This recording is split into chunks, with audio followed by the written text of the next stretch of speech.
You are sitting at your desk. It's 9:07 a.m. You haven't even finished your first coffee yet. And then it happens. Your boss walks in, and something inside you shifts. Maybe it's your jaw tightening. Maybe it's the way you suddenly become extremely focused on your screen.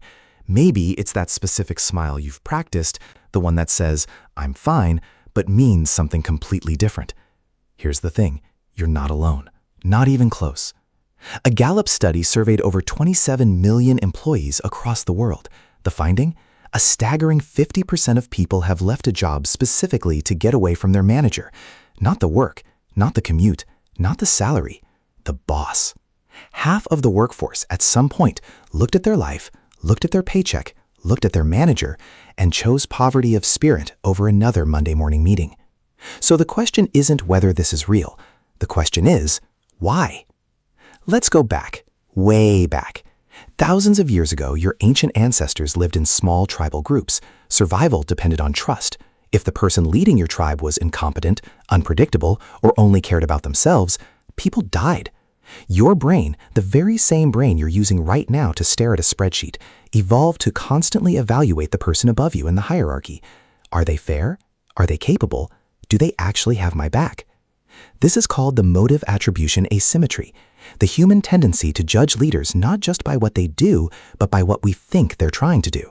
In other words, your lizard brain is watching your boss, always, silently, taking notes. Now, modern offices are not exactly the savannah. The stakes are slightly lower. Nobody is getting eaten by a lion in the conference room, usually.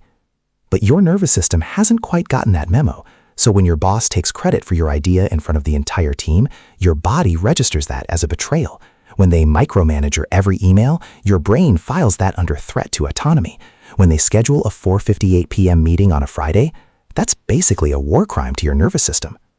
Dr. Robert Hogan, one of the world's leading researchers on personality and leadership, found that roughly 75% of working adults report that the most stressful part of their job is their immediate supervisor, not the deadlines, not the workload, the person who's supposed to make it easier.